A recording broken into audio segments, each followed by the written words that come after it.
नहीं, इस तरह खोलने की जरूरत नहीं है। ठीक है, तो स्टार्ट करते हैं।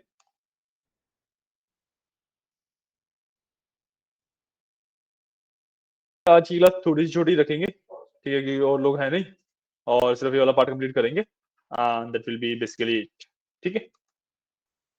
और लोग भी आएंगे वैसे।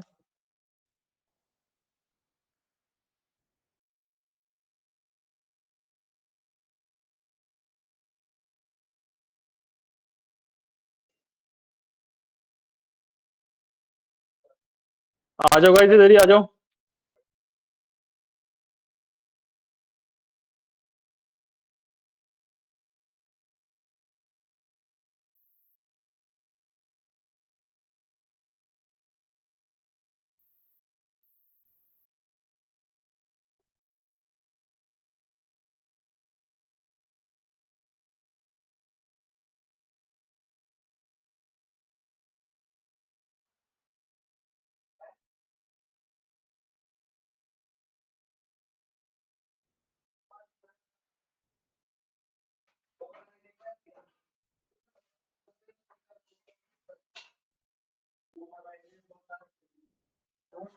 नमस्ते नमस्ते, बैठो बैठो बैठो। चलो रिपोर्ट देते रखो। ऑन है, ऑन है, चला लो।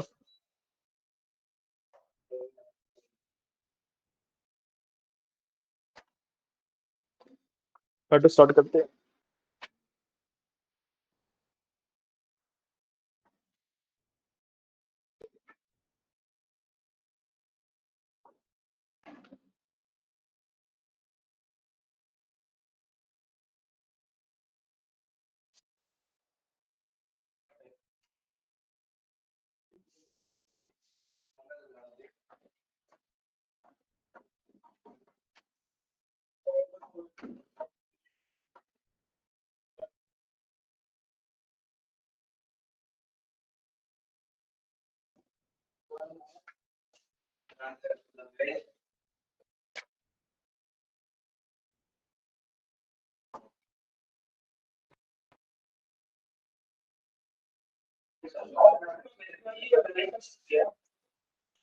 नहीं, सेम ही आएगी ऑलमोस्ट। हाँ, वो तो स्पीड वगैरह है, उसमें तो फर्क नहीं पड़ता। हाँ।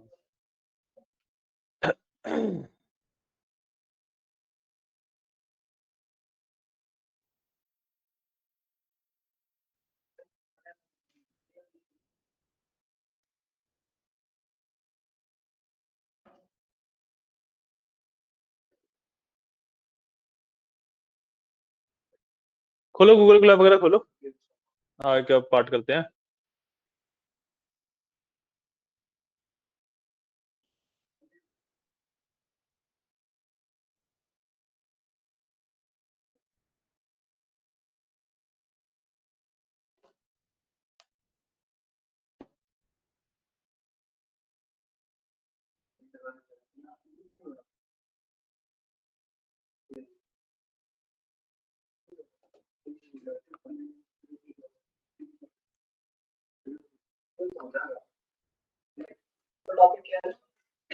वही उस वाली में ट्रेनिंग टेस्टिंग करेंगे उसकी।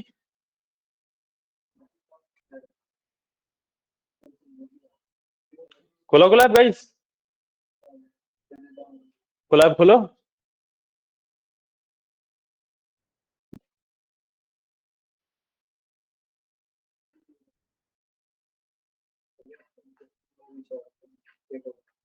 गाइस खोलो खोलो, जल्दी खोलो। डीप लर्निंग पे आ गए ना। जो कल वाला कोड गया था वो लिख लिया फिर आपने? नहीं लिखा? एक भी कोड नहीं लिखा आपने? कल ही लिखे थे हमने जो कोड लिखे थे। उससे पहले वाले तो लिखा होगा, सिंगल न्यूअर वाला, तो उसमें तो आया था आप क्लास में। वो भी नहीं लिख रखा है? नीतीश आपने लिखा हुआ है? ठीक है। तो एक काम करो, आज के लिए आप उसके साथ लैपटॉप शेयर कर लेना, ठीक है, क्योंकि ऑलरेडी काफी बड़ा कोड है। या तो आप नीतीश कॉपी पेस्ट करके विपिन को भेज दो। क्या हुआ?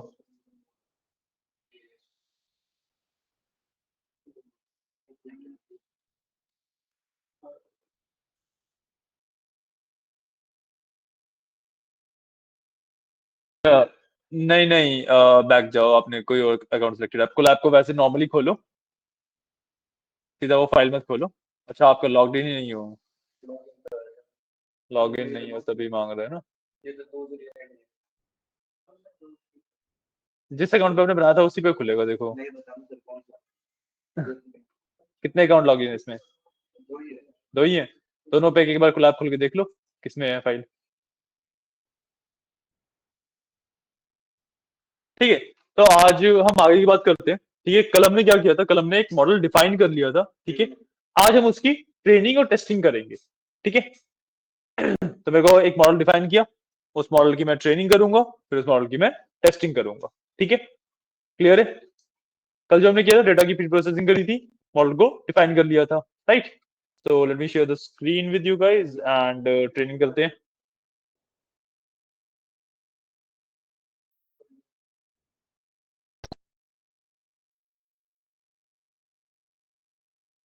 ठीक है, तो ये वाला कोड था जो हमने कल लिखा था, राइट? और ये वाला कोड है जिसपे हम आज वर्क करेंगे। ठीक है, ये हमारा पहला पार्ट ऑफ द कोड है। ठीक है, अब जब मैं ट्रेनिंग करता हूं तो मैंने आपको बताया था भाई एपॉक्स होते हैं। ठीक है, एपॉक का मतलब होता है ट्रेनिंग लूप्स। ठीक है, ये भाई मैं ट्रेनिंग लूप्स की बात कर रहा हूँ। ट्रेनिंग की कैसे जाती है? मैंने क्या किया, फॉर एपॉक इन रेंज 3। ठीक है, भाई 3 ट्रेनिंग लूप बनाए मैंने, 3 ट्रेनिंग लूप बनाए। ठीक है, मैंने सिंपल सा एक फंक्शन कह रहा हूँ, लूप लिखा है for epoch in range 3। Epoch का मतलब होता है ट्रेनिंग लूप्स, कि भाई कितने लूप ऑफ ट्रेनिंग चल रहा है। ठीक है, तो मैंने यहाँ पे 3 दिया है अभी के लिए, छोटा नंबर दिया, बहुत नंबर बड़ा नंबर दिया नहीं है। तो समझ आया?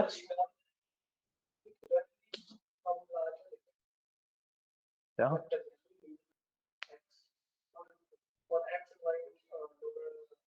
तो डिफाइन किया ना, ये तो वेरिएबल्स है मेरे। हाँ, तो अब देखो, एपॉक में हमें ट्रेनिंग लूप होता है। ठीक है, मैंने इसको यूज किया फॉर एपॉक इन रेंज 3, मतलब मैंने 3 ट्रेनिंग लूप दिए। ठीक है, अब हर एक ट्रेनिंग लूप में हो क्या रहा है, मैं ट्रेन लोडर को यूज कर रहा हूँ। ट्रेन लोडर क्या है? ट्रेन लोडर है कि जो मेरा ट्रेनिंग का डेटा लोड करता है। ठीक है, और उसके अंदर मैंने एक्स और वाई दे दिया। भाई एक्स वाला जिसकी बेसिस पे प्रिडिक्शन करना है, वाई वाला जिसको प्रिडिक्ट करना है। ठीक है, अब मैंने स्मॉल लिया, आप कैपिटल भी ले सकते हो, डजंट मैटर। ठीक है, मैंने किया क्या, preds equal to prediction, sorry model में एक्स दिया। ठीक है, मतलब मैंने जो मेरा मॉडल है उससे प्रिडिक्शन करवाया बाय डिफॉल्ट। समझ आई मेरी बात? मैंने मॉडल डिफाइन किया है ना ऊपर, अब उससे प्रिडिक्शन कराया, वो रैंडम प्रिडिक्शन देगा अभी के लिए। जो प्रिडिक्शन आएगा मेरा वो रैंडम आएगा, क्योंकि उसको ना वेट्स पता है, ना बायसेस पता है, ना पाथ पता है। नहीं बात समझ आई?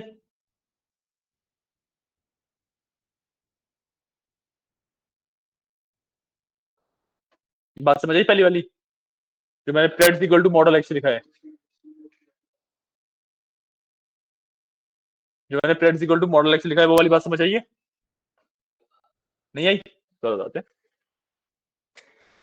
देखो, कंसेप्ट काफी सिंपल है। अभी मैंने अपना मॉडल डिफाइन किया है ना, उसके अंदर पाथ्स है ना बायसेस है ना कुछ भी नहीं है। तो बेसिकली अभी के लिए अगर मैं अपने मॉडल को ड्रॉ करूंगा तो किस तरीके का है, मेरे पास ये इनपुट्स है। ठीक है, मेरी पहली लेयर है जिसका नाम मैंने FC1 दिया था, मेरी दूसरी लेयर है जिसका नाम मैंने FC2 दिया था। तो this is FC1, this is FC2, और ये मेरी आउटपुट है। ऐसा ही है मेरा। अच्छा, अभी के लिए तो लेयर भी नहीं है, सिर्फ न्यूरॉन्स है, लेयर ही मान लो आप, इसे छोड़ो। ठीक है, अभी के लिए ऐसे है। ठीक है, अब जब मैं मॉडल की ट्रेनिंग करूंगा तभी इसको कनेक्शंस कैसे होंगे, वही बनाने वाला पार्ट ट्रेनिंग होता है। इस जो मैंने मॉडल बनाया अपना, जो ये न्यूरॉन्स वगैरह डिफाइन करे हैं, इसमें कनेक्शंस किस तरीके से बनेंगे, वही वाला पार्ट मेरा एक्चुअली ट्रेनिंग होती है। बताया था मैंने कल ये वाला पार्ट भी। ठीक है, तो मैंने क्या किया, सबसे पहले मैंने लिखा है प्रेड्स इक्वल टू मॉडल एक्स, मतलब जो मेरे पास इनपुट्स हैं उनसे मैंने बस मॉडल को स्टार्ट कर दिया कि भाई इनपुट किसी भी तरीके से आउटपुट तक पहुंच जाए। वो रैंडम पार्ट देंगे, ये वाला इनपुट यहाँ से ले गया, यहाँ चला गया, यहाँ पे आ गया, ये वाला यहीं पे आया था, यहाँ पे चला गया, यहाँ पे आ गया, ये वाला यहाँ पे गया, फिर यहाँ पे चला गया, फिर लेट्स से यहाँ पे आ गया। इस तरीके से रैंडम पाथ लिए इन्होंने, है ना? कुछ भी हो सकते हैं। ठीक है, प्योरली रैंडम है ये। ठीक है, समझ आया? तो मैंने प्रिडिक्शंस निकाले जिसके पार्ट्स रेंडम है। ठीक है, मतलब अभी कोई भी एक्यूरेसी बिल्कुल मान लो रेंडम एक्यूरेसी है तो भाई 50-50 चांसेस हो सकते हैं या 1/10 चांसेस हो सकते हैं उसके सही होने के। इतना समझ आया अभी तक? ठीक है, उसके बाद मैंने क्या किया, लॉस कैलकुलेट किया। उसके बाद मैंने लॉस कैलकुलेट किया क्राइटेरियन से। क्राइटेरियन मैंने यहाँ पे ऊपर डिफाइन किया था, क्राइटेरियन मैंने यहाँ पे ऊपर डिफाइन किया था। इस क्राइटेरियन को यूज करके मैंने यहाँ पे लॉस कैलकुलेट किया। ठीक है, कि भाई जो ये रेंडमली गई है वैल्यूज ये कितनी सही है, कितना मेरा लॉस हुआ डेटा का। ठीक है, इतना समझ आया? मैं लॉस कैलकुलेट कर लिया। अब मैंने ऑप्टिमाइजर डॉट जीरो ग्रेड किया। ठीक है, ऑप्टिमाइजर डॉट जीरो ग्रेड का मतलब होता है, देखो अभी ना मैं जो एल्गोरिथम फॉलो कर रहा हूं उसका नाम है ग्रेडियंट डिसेंट। उसका नाम है ग्रेडियंट डिसेंट, जो ट्रेनिंग का मेथड मैं फॉलो कर रहा हूँ। ठीक है, इसके बारे में हम डीप में आगे चल के पढ़ेंगे। बट जीरो ग्रेड करने का मतलब है कि भाई लॉस कैलकुलेट करने के बाद मैंने जितने भी पाथ बने थे इनको रीसेट कर दिया, इनको हटा दिया। जीरो ग्रेड का मतलब है कि जो पाथ थे इनको हटा दिया मैंने। समझ आया? क्लियर है? उसके बाद मैंने क्या किया, लॉस डॉट बैकवर्ड। ठीक है, लॉस डॉट बैकवर्ड करने का मतलब है कि भाई अब जो मेरा लॉस कैलकुलेट हुआ था ना, अब मैं देख रहा हूं कि भाई किस न्यूरॉन की वजह से सबसे ज्यादा लॉस आ रहा था मेरे को, किस न्यूरॉन की वजह से सबसे ज्यादा लॉस आ रहा था। ठीक है, मैंने वो कैलकुलेट किया। ठीक है, उसके बाद मैंने किया ऑप्टिमाइजर डॉट स्टेप। ठीक है, कि भाई जिस न्यूरॉन की वजह से मेरे को सबसे ज्यादा लॉस आ रहा था अब उसकी जगह किसी और न्यूरॉन के थ्रू वो पाथ जाएगा, उसकी जगह वो वाला पाथ किसी और न्यूरॉन के थ्रू जाएगा, वो होता है ऑप्टिमाइजर डॉट स्टेप। समझ आया? समझ आया? विजुअली दिखाओ इसको एक बार, विजुअली दिखा देते हैं। देखो इसको स्टेप से डिवाइड कर लेते हैं, 1 2 3 4 5, 5 स्टेप है मेरे पास, है ना? तो पहला स्टेप था रैंडम पाथ, सिंपली लिख लेता हूं उसको सिंपल लैंग्वेज में। ठीक है, रैंडम पाथ, पहला स्टेप हुआ मेरा रैंडम पाथ, रैंडमली कहीं से भी जा रहा है। समझ आया? दूसरे में लिखा हुआ मैंने लॉस कैलकुलेट किया है। ठीक है, तो मैंने दूसरे में कैलकुलेट डेटा लॉस। ठीक है, कि भाई कहां पे कितना का डेटा लॉस हुआ है। ठीक है, यहां से मान लो 100 निकला था, यहाँ पे इसके थ्रू जब पास हुआ तो यहाँ पे 60 हो गया, 100 यहाँ पे था। ठीक है, यहाँ पे 60 हो गया, इसके बाद निकला यहाँ पे 20 रह गया। ठीक है, यहाँ से भी 100 निकला था, यहाँ से भी 100 निकला था। जब इसने इस वाले पाथ को क्रॉस किया तो ये 60 हो गया लेट से। ठीक है, यहाँ पे ये 50 ही रह गया। ठीक है, जो 60 वाला था ये यहाँ पे 10 बच गया, 50 वाला यहाँ पे 40 पे आ गया। क्या चीज कम डाली थी मतलब? वो तो 10, आउटपुट ही 10 हो सकते हैं ना, इसलिए डाला था वो तो मैंने। वो लॉस वगैरह से लेना देना नहीं है उसका, वो तो पॉसिबल आउटपुट ही 10 है ना मेरे पास, तो 10 से ना कम आउटपुट दे सकता ना ज्यादा दे सकता। ठीक है, इसलिए मैंने वो दिया था।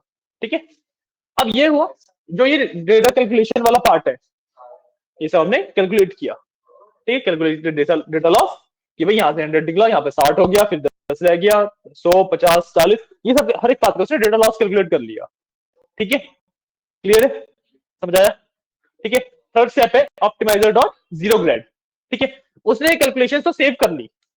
ठीक है, एंड सेव, क्योंकि मैंने देखो लॉस इक्वल टू लिखा है ना, तो लॉस वाला जो वेरिएबल है उसके अंदर ये सारे लॉसेस मेरे सेव हो गए। ठीक है, उसके बाद थर्ड में मैंने बेसिकली रीसेट किया। ठीक है, बेसिकली मैंने रीसेट किया। ठीक है, रीसेट का मतलब क्या हुआ कि भाई जितने भी ये पाथ बने थे सब हट गए।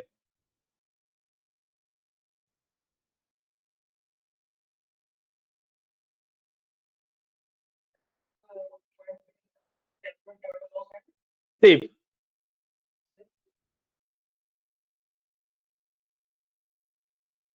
इस तरीके से रीसेट हो गया। समझाया? जो मैंने वो लिखा है ना ऑप्टिमाइजर डॉट जीरो ग्रेड, इसका मतलब होता है मैंने अपना जो अभी रैंडम वो किए थे उसको रीसेट किया। ठीक है, रीसेट कर लिया। समझ आया? अब उसके बाद है लॉस डॉट बैकवर्ड। ठीक है, मैंने यहाँ पे बैकवर्ड प्रोपोगेशन करी। ठीक है, बैकवर्ड प्रोपोगेशन का मतलब क्या होता है, कि भाई जो मैंने लॉस कैलकुलेट किए थे ना, उसके हिसाब से जो सबसे कम लॉस वाला पाथ था,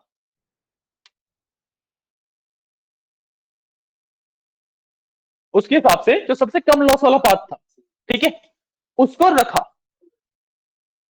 बैकवर्ड प्रोग्रेशन, सॉरी अभी रखा नहीं, मैंने फाइंड किया सबसे पहले, ठीक है, find path with least loss या मिनिमम लॉस लिख सकते हो आप इसको, ठीक है। अब वाला पाथ ये वाला था जितना मेरे को याद आ रहा है, ऐसा था कि भाई यहाँ पे 100 था, यहाँ पे 50 हुआ था, यहाँ पे 40 हुआ था, है ना। ये वाला पाथ ना लीस्ट लॉस का था, मतलब सबसे ज्यादा डेटा मेरा आउटपुट के तक पहुंचा जाता है इसमें, है ना।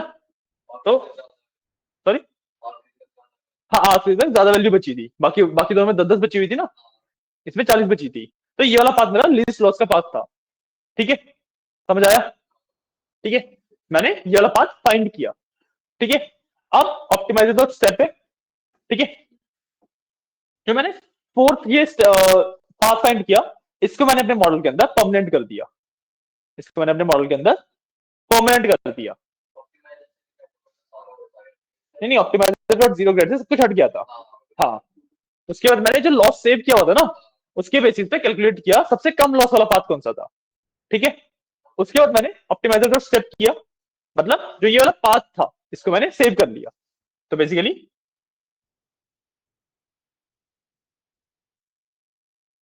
द पाथ फ्रॉम स्टेप 4, जो स्टेप 4 में मैंने पाथ फाइंड किया उसको फिक्स कर दिया, ठीक है।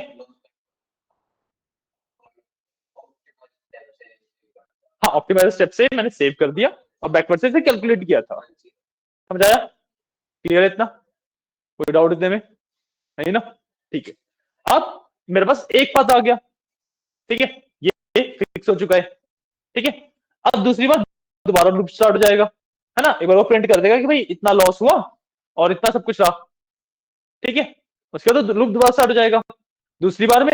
अब बाकियों के लिए मैं दोबारा पाथ फाइंड करूंगा, एक पाथ तो मेरा फिक्स हो गया, दूसरी बार के लिए दूसरा पाथ फाइंड करूंगा, दूसरी बार में सेम स्टेप होंगे, दूसरा पाथ फिक्स हो जाएगा, दूसरी बार में दूसरे पार्ट होगा, दूसरा पाथ फिक्स हो जाएगा, ठीक है। तीसरी बार में तीसरा पाथ फिक्स हो जाएगा।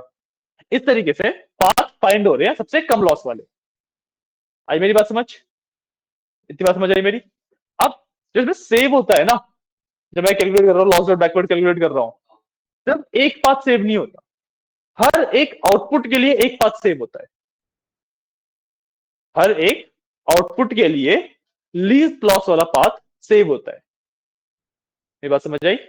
तो इसका जो लीस्ट लॉस वाला पाथ था, मैं बना लू अभी, कुछ भी बना लेते हैं, मेरे को याद नहीं है कौन कैसे बनाया था, ये रख लेते हैं, ये कुछ ऐसे था 100 60 एंड 10, कुछ ऐसा था ये, है ना।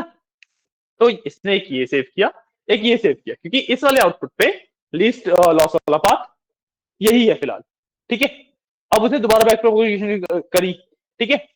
तो मान लो अब ना कुछ ऐसे पाथ बने कि भाई डॉटेड लाइन से रिप्रेजेंट कर देता हूं, एक पाथ मेरा यहाँ पे गया, यहाँ से यहाँ पे गया और यहाँ से यहाँ पे गया, इसमें 100 थे, पहले पाथ बना लेते हैं, ठीक है। एक पाथ मेरा यहाँ से यहाँ पे गया, यहाँ से यहाँ पे गया और यहाँ से यहाँ पे आया, ठीक है। एक पाथ मेरा यहाँ से यहाँ पे गया, यहाँ से यहाँ पे गया और यहाँ से यहाँ पे आया, ठीक है। फिर एक पाथ मेरा यहाँ से यहाँ पे गया, यहाँ से लेट से इसी को फॉलो किया इसने और यहाँ से यहाँ पे गया, ठीक है। अलग अलग पाथ आए, दोबारा सबकी कैलकुलेशन होगी, ठीक है। अब इसके लिए इस पे देखो 4 पाथ आ रहे हैं अब, ठीक है। इनमें से जिसमें सबसे ज्यादा लॉस कम होगा वो उसको सेव कर लेगा, ठीक है, वो उसको सेव कर लेगा, फिर आगे बढ़ जाएगा, फिर कैलकुलेट करेगा, फिर जिसपे सबसे कम लॉस होगा फिर आगे उसको सेव कर लेगा, ठीक है। इस तरीके से मेरे मॉडल की ट्रेनिंग चलती रहेगी।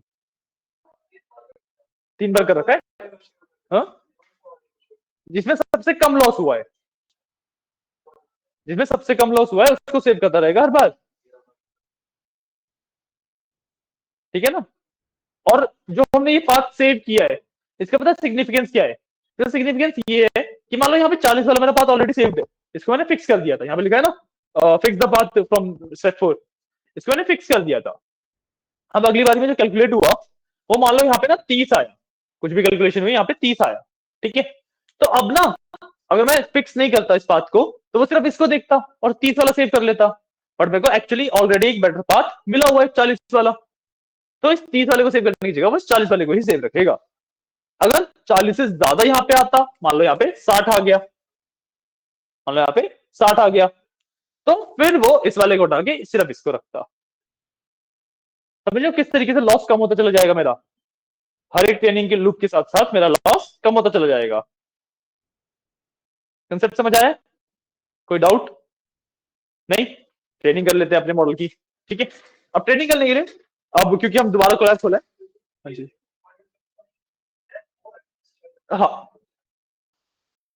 ठीक है, अपने मॉडल की ट्रेनिंग करवा लेते हैं। ट्रेनिंग करवाने के लिए सबसे पहले मेरे को जो कल वाला कोड लिखा था इसको रन करना पड़ेगा, ठीक है। सबसे पहले जो कल वाला कोड लिखा था मैंने इसको रन किया, ठीक है, ये रन हो रहा है, 1 मिनट दो इसे। इसको हर बार इसको रन करना पड़ेगा, हर बार तो नहीं, बता दूंगा कब कब क्या क्या करना है।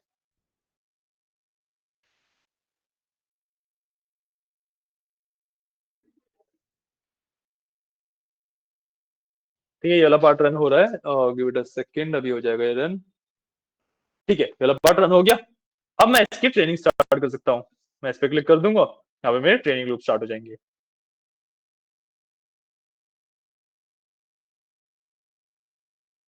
तो अभी पहले लूप की ट्रेनिंग चल रही है, ठीक है। इसमें देखो लॉस 0.15 का आया, पहले लूप का पहला ट्रेनिंग लूप कंप्लीट हो गया मेरा, ठीक है। अब दूसरे की ट्रेनिंग चल रही है और देख रहे हो इस पे भी कितना ज्यादा स्लो है, जबकि इस पे इतना ज्यादा अच्छा हार्डवेयर होता है फिर भी कितना स्लो है ये, देखो इसमें लॉस और कम हो गया है ना, इसमें लॉस और कम हो गया, ठीक है। आप जितने ज्यादा बेसिकली ट्रेनिंग लूप बढ़ाते जाओगे उतना लॉस आपका कम होता चला जाएगा, ठीक है। समझ आया? क्लियर है? क्लियर है? ठीक है। अब यहाँ पे ना मेरा मॉडल ट्रेन हो चुका है, यहाँ पे जो मेरा मॉडल है वो ट्रेन हो चुका है, ठीक है। पार्ट्स वगैरह मैंने सेव कर रखे हैं सारे, तो जो मेरे को 3 ट्रेनिंग लूप के बाद बेस्ट पार्ट मिले थे वो मैंने सेव कर लिए, मेरा मॉडल ट्रेन हो गया। क्लियर है? इतना समझ आया? अब इसकी एक्यूरेसी टेस्ट कर लेते हैं ताकि मेरे को पता लग जाए कि भाई एक्यूरेसी कितनी आ रही है, ठीक है। ठीक है, ठीक है, मैं सबसे पहले डिफाइन कर दूंगा करेक्ट, जो कि वैल्यू मैं 0 दे दूंगा, और एक दे दूंगा टोटल, जिसकी वैल्यू भी मैं 0 दे दूंगा, ठीक है। अब जो मॉडल मैंने ऑलरेडी ट्रेन किया मेरे को उसी को यूज करना है, ठीक है। सर्ल write with torch dot no grad, no grad मतलब नो ग्रेडियंट, कि अब भाई और कुछ चेंजेस नहीं होंगे, ठीक है, कि भाई अब और कोई चेंजेस नहीं होंगे, राइट, जो मेरा ऑलरेडी चेंजेस हो गए वही रहेंगे।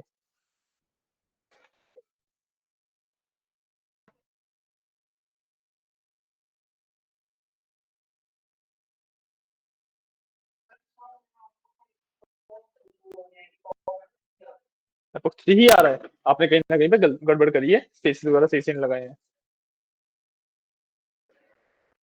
ठीक है। इतना समझ आया? एक्यूरेसी टेस्ट कर रहे हैं बेसिकली, तो मैं मॉडल को यूज करना भी सीख रहे हैं इसके साथ साथ ही, राइट। अब इसके बाद हम simply for X comma Y in, इस बार मैं टेस्ट लोडर कर लूंगा क्योंकि मेरे को टेस्टिंग नहीं है, यहाँ पे मैंने ट्रेन लोडर यूज किया था, यहाँ मैंने ट्रेन लोडर यूज किया था, अब मैं टेस्ट लोडर यूज कर लूंगा, तो टेस्ट अंडरस्कोर लोडर, ठीक है, मैंने यहाँ पे टेस्ट लोडर यूज कर लिया। प्रेडिक्शन निकालेंगे टू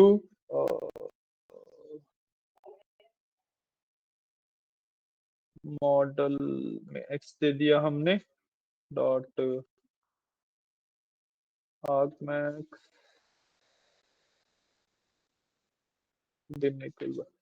बेसिकली मैंने यहाँ पे डायमेंशन डिफाइन कर दिया कि भाई मैक्सिमम आर्ग्यूमेंट 1 दो, कि भाई हर बार एक प्रेडिक्शन दो मैक्सिमम, ठीक है, मल्टीपल प्रेडिक्शन मत दो, तो सबसे ज्यादा कॉन्फिडेंट प्रेडिक्शन है वो दो मेरे को सिर्फ, ठीक है। तो मैं सिंगल डायमेंशन डिफाइन कर दिया यहाँ पे, ठीक है। उसके बाद टोटल में हम साइज ऐड कर देंगे, so plus equal to Y dot नहीं,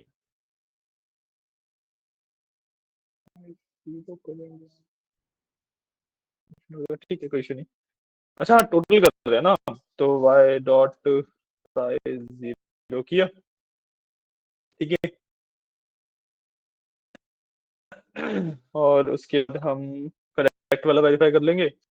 तो करेक्ट प्लस इक्वल टू, इसके अंदर हम इक्वल है ना हमें, तो स्प्रेड्स इक्वल टू वाई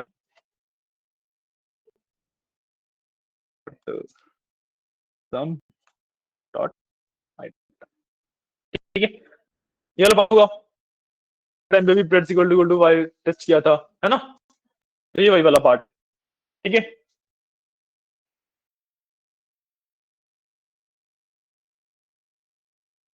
और इसके बाद एक्यूरेसी निकालने के लिए हम सिंपली क्या करेंगे, प्रिंट, और एक एक्सट्रिंग बना लेता हूँ।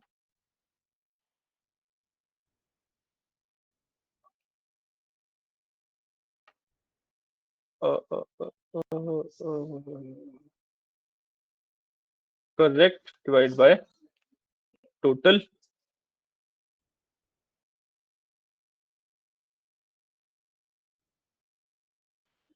Into 100 and percent. ठीक है, एक्यूरेसी निकालने के लिए परसेंटेज का फॉर्मूला लगा दिया, correct upon total into 100, simple. इसको मैंने रन किया, 96%, 96.92% की एक्यूरेसी मेरी अचीव हो रही है। ठीक है, 96.92% की एक्यूरेसी मेरी अचीव हो रही है यहाँ पे। समझ आया? क्लियर है? हमने एक न्यूरल नेटवर्क बिल्ड किया, उसको ट्रेन किया, उसको टेस्ट कर लिया। क्लियर है? कोई डाउट? नहीं?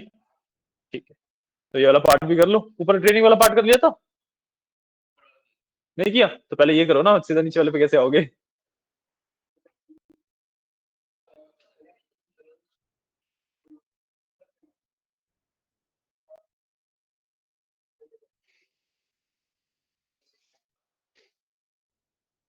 ठीक है, आज के लिए हमारे पास एक टॉपिक और बचा है। ठीक है, वो और करेंगे, फिर हम आज की क्लास एंड करेंगे। ठीक है, तो हमने एक बेसिक न्यूरल नेटवर्क बनाना, उसको ट्रेन करना और उसको टेस्ट करना, ये तीनों चीजें आ गई है हमें आज। ठीक है, इसके बाद बस हम एल्गोरिथम्स वगैरह के बारे में पढ़ेंगे कि भाई इस प्रोसेस को, देखो प्रोसेस यही है, डीप लर्निंग का प्रोसेस यही है। इसको और ज्यादा इंप्रूव कैसे किया जा सकता है, मल्टीपल डिफरेंट डिफरेंट लेयर्स के बारे में पढ़ेंगे। अभी तो हमने सिंपल 2 लेयर, बहुत ज्यादा सिंपल वाली 2 लेयर डाली थी। ठीक है, हम ज्यादा लेयर्स कैसे डाल सकते हैं, कॉम्प्लेक्स लेयर्स कैसे बना सकते हैं। ठीक है, और अभी जो हमारे 5 चल रहे हैं, आप देखोगे कि भाई पहली लेयर पे जाता है, दूसरी लेयर पे जाता है एंड आउटपुट आ जाता है ना। हमारे पास ये भी होता है कि भाई पहली लेयर पे गया, उसी के न्यूरॉन्स के बीच में घूमा, फिर दूसरी लेयर पे आया, उसके न्यूरॉन्स के बीच में घूमा, फिर तीसरी आउटपुट वाली लेयर पे आया। इस तरीके से भी चीजें होती हैं। ठीक है, तो इन सब चीजों के बारे में पढ़ेंगे। जो बेसिक कोर कंसेप्ट है वो यही है। ठीक है, पहला पार्ट कर लो, इसके बाद फिर एक लास्ट पार्ट बचा आज का, वो बताता हूँ।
जहाँ एक चीज और, इसके अंदर ना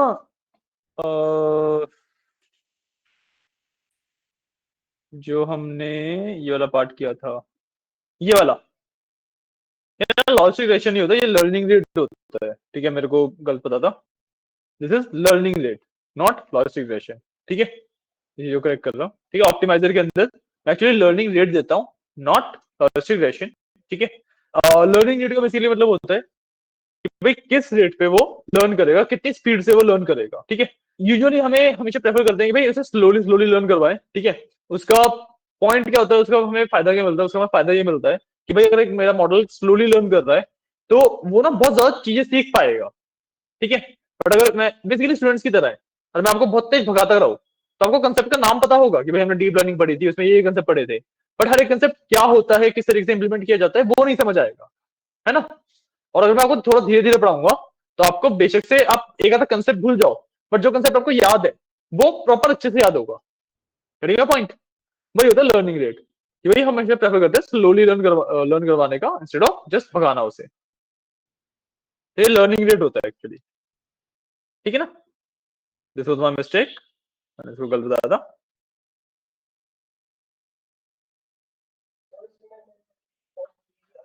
क्या आपने जो ये है ये आपने डाला है बिल्कुल ही बाहर, इसके आगे बिल्कुल भी स्पेस नहीं दिया। इसके आगे जाके एक बार टैब दबाओ।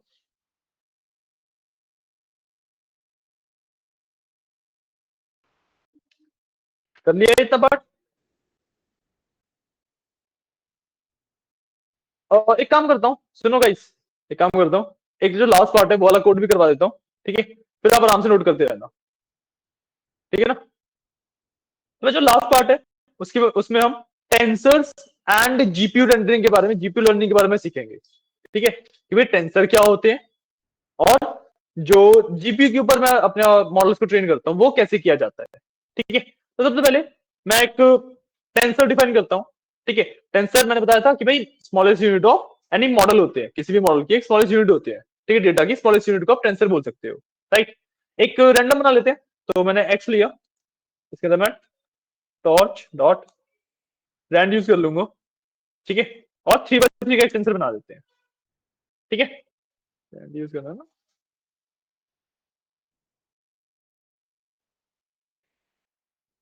रैंड एंड करना है। ठीक है, मैंने एक रैंडम टेंसर बनाया। क्लियर है, मैंने रैंडम टेंसर बनाया। अब इसको प्रिंट कर लेते हैं, तो will do print F tensor x, and इसके बाद I will do print F device x dot device. ठीक है, इसके बाद उसे लगाना पड़ेगा, नहीं। ठीक है, अब इसके अंदर मैंने क्या किया, मैंने एक बेसिकली डेटा की यूनिट बनाई, और देख लिया वो जो डेटा की यूनिट मेरी बन रही है वो किस डिवाइस पे बन रही है। मैंने इसको रन किया, तो देखो ये मेरा टेंसर है। ठीक है, ये डेटा की यूनिट है। इसको ना एक काम करते हैं, यहाँ पर एक बैक स्लैश भी लगा देता हूँ। ठीक है, हाँ, ये मेरा एक टेंसर आ गया। ठीक है, ये मेरा एक टेंसर है, और अभी डिवाइस सीपीयू है। ठीक है, तो what I will do is कि मैं सबसे पहले तो इसको ना डिवाइस पे कन्वर्ट करता हूँ। इसको वहां पे छोड़ो, इसको ना जीपीयू पे शिफ्ट करता हूँ। ठीक है, तो जीपीयू पे शिफ्ट करने के लिए मेरे को सिर्फ इसका डिवाइस चेक करना है।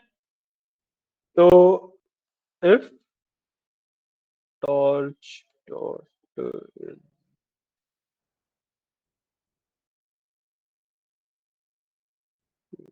नहीं, torch dot Q dot is available होता है।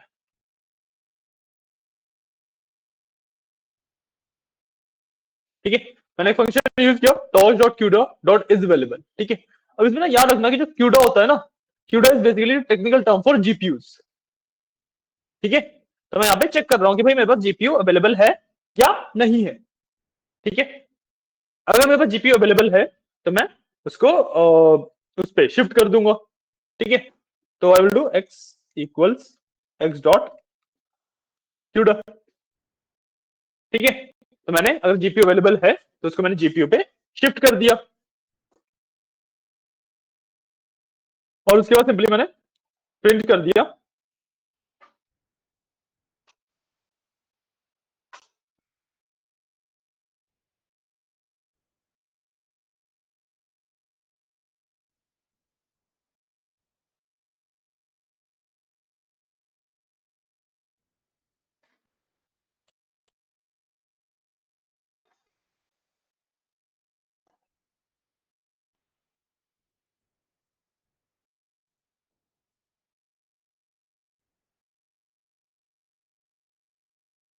ठीक है,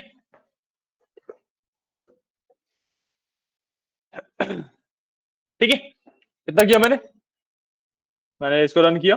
देखो अभी सिर्फ डिवाइस सीपीयू ही आ रहा है, अभी देख रहे हो सिर्फ डिवाइस सीपीयू ही आ रहा है। क्यों? क्योंकि मेरे जो गूगल कोलैब का रन टाइम है उसके अंदर ही जीपीयू नहीं है अभी तक। तो सबसे पहले मैं गूगल कोलैब के अंदर जीपीयू डालता हूँ, मैं यहां से जाऊंगा, ठीक है। यहाँ पे गया रैम डिस्क पे, ठीक है। यहाँ पे चेंज रन टाइम टाइप करूंगा, ठीक है। ये वाला पार्ट इसके अंदर आ रहा है ना, हाँ आ रहा है, ठीक है, ठीक है। मैंने किया चेंज रन टाइम टाइप, और यहां से मैं सिलेक्ट कर लूंगा T4 जीपीयू। मैंने ओके किया, T4 जीपीयू पे शिफ्ट कर रहा हूं मैं, और मैंने सेव कर दिया।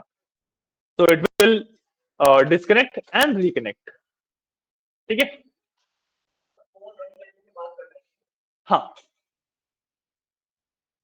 ठीक है, अभी कनेक्ट हो गया। अगर मैं यहाँ पे जाके अपना सॉरी रैम और डिस्प्ले पे सिंपली क्लिक कर दूं, तो देखो अब मेरे को 15 GB का जीपीयू भी मिल गया है, मेरे को 15 GB का जीपीयू भी मिल गया है यहाँ पे, ठीक है। समझ आ रहा है? अब आपको पता ही है जीपीयू कितने पावरफुल होते हैं। अगर आप अपने लैपटॉप की बात करो तो आपके में आई थिंक 4 GB या 6 GB के जीपीयू होंगे, है ना। यहाँ पे मेरे को 15 GB का जीपीयू मिला हुआ है, तो लाइक काफी अच्छा खासा, मेरे पास बहुत अच्छी खासी बैंडविड्थ है। नहीं कनेक्ट किया ना अभी, लाया बाय डिफॉल्ट नहीं मिलता, ठीक है। इसको मैं अब अगर रन कर लूं, इसको मैं रन ऑल कर लेता हूं एक बार, ठीक है।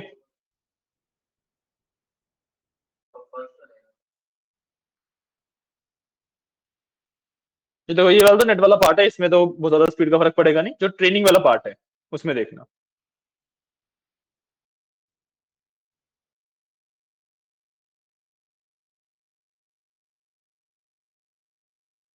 इसमें तो मैंने जीपीयू पे भेजा ही नहीं ना। अभी फास्ट नहीं होएगा अभी के लिए, सिर्फ यहाँ पे हमें पता लगेगा कि भाई जीपीयू पे भेज पा रहा हूँ मैं, क्योंकि ये वाला जो ट्रेनिंग हो रही है ये तो सीपीयू के ऊपर ही ट्रेनिंग हो रही है। ये वाली तो ट्रेनिंग सीपीयू के ऊपर ही हो रही है, मेरे को जीपीयू पे डेटा भेजना पड़ता है जीपीयू पे ट्रेनिंग करवाने के लिए, ठीक है। तो ये वाला पार्ट तो उसी स्पीड से होगा, ठीक है। अभी एपॉक 1 की ट्रेनिंग हुई है यहाँ पे सिर्फ, ठीक है। चल रहा है तो चलने देते हैं, कोई इशू नहीं है।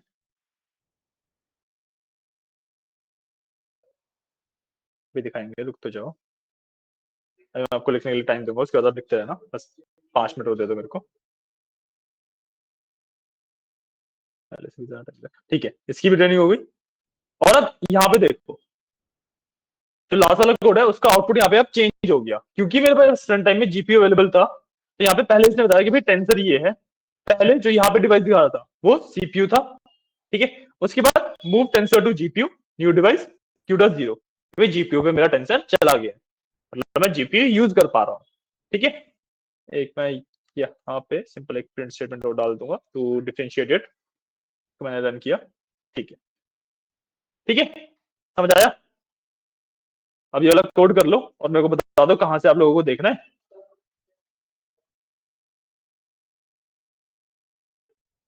एक मिनट रुको,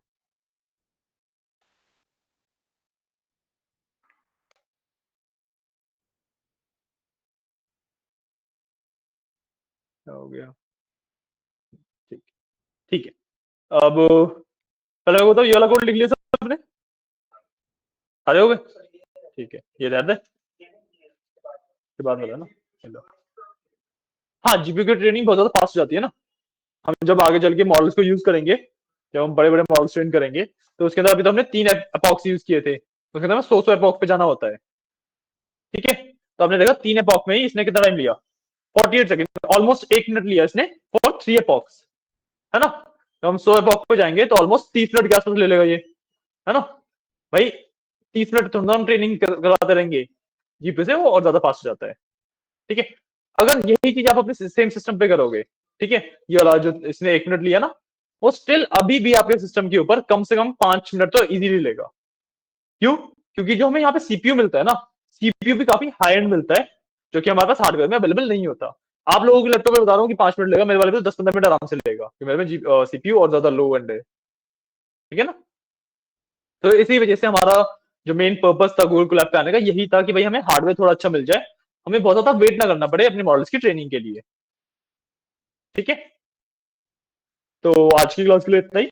हमने एक बेस न्यूरल नेटवर्क के बारे में तो कंप्लीट कर लिया, उसकी एक स्टैब्लिश कैसे किया जाता है, उसको ट्रेन कैसे किया जाता है, और उसको इवेल्युएट कैसे किया जाता है। ठीक है, क्रिएटिंग, ट्रेनिंग एंड इवेल्युएशन, 3 बार हमने कर लिए। ठीक है, और उसके बाद हम जीपीयू कैसे यूज करते हैं हमने वो भी सीख लिया। ठीक है, क्लियर टिंकू, फिर आपको समझ आया? शुरू से क्लास लोगे, एक ही तो क्लास हुई है इससे पहले, मशीन लर्निंग की और डीप लर्निंग की भी। कोई बात नहीं, अभी ये स्टार्ट होगा ऑलमोस्ट 2 हफ्ते बाद, इन दिस 1 बजे वाले बैच में होगा 2 हफ्ते बाद। ठीक है, अलग बैच कहाँ से कर दूं?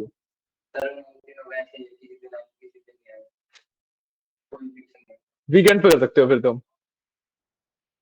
क्योंकि मैं वीकडेज में तो अवेलेबल है ही नहीं ना एक बैच स्प्लिट कर पाना। हाँ, क्या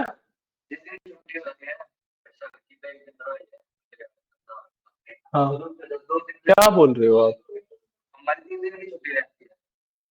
अच्छा, वीक में, हाँ ठीक है, ये तो एक ही दिन की रहती है, जिस दिन मैं आऊंगा, हाँ। हाँ, वीक डेज में तो बिल्कुल भी टाइम नहीं है। देखो, मैं तुम्हें बता सकता हूँ, अगर तुम्हें बैच स्प्लिट करना है ना, तो जो टाइम स्लॉट मैं दे सकता हूँ वो सैटरडे का दे सकता हूँ। ठीक है, वो भी 4 से 5 का, यही टाइम स्लॉट अवेलेबल है फिलहाल सिर्फ मेरे पास।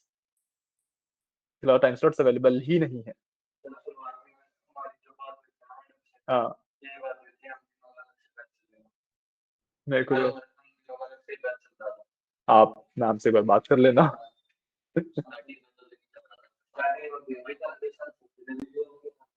मैं कह रहा हूँ आप मैम से बात कर लेना, मेरे को कोई इशू नहीं है। मैम अभी कहीं गए हुए हैं, उनको कुछ अर्जेंट काम आ रखा था, तो एक्चुअली आउट ऑफ स्टेशन है। बाकी आएंगी, और वो उनका स्टूडेंट प्लान का टाइम वही 12:30 के अराउंड है। तो जिस दिन आने वाली होंगी मैं आपको इन्फॉर्म कर दूंगा। ठीक है ना। तो जिस दिन आप थोड़ा वेट करके मैम से बात करके चले जाना, कोई इशू नहीं है। मेरे को तो अलग करने में कोई इशू नहीं है ना बैच। हाँ जी, टास्क कोड के लिए हमें जीपीयू एनेबल करना था, सिंपल यहाँ पे किया, मैं चेंज रन टाइम टाइप किया, और बाय डिफॉल्ट सीपीयू वाला सिलेक्टेड होता है, इसको बस टी फॉर जीपीयू करके सेव कर दिया, और फिर आके वापस रन ऑल कर दिया।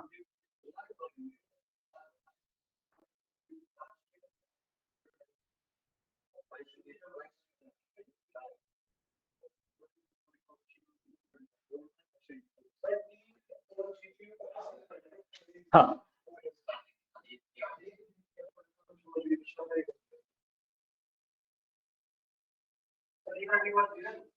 Run all.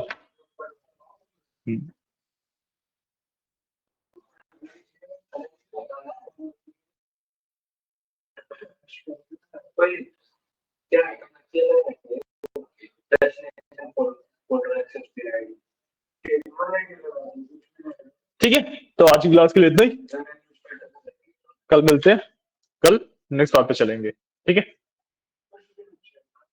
चलिए, थैंक यू। कर लिया ना आपने, कोड लिख लिया?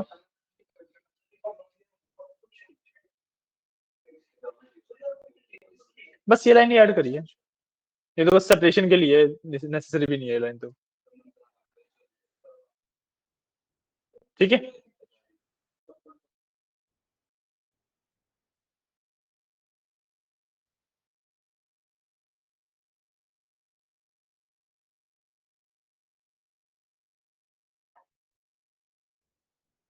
ठीक है, क्लियर है?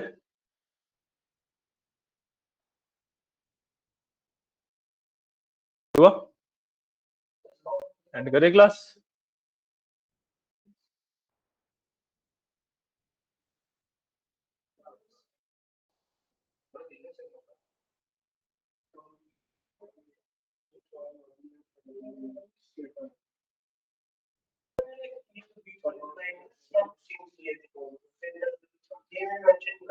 हाँ तो कोई इश्यू नहीं है।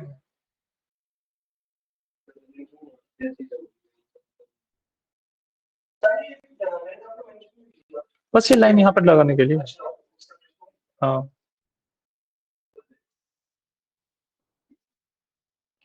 ठीक है, एंड करे क्लास। चलिए, थैंक यू।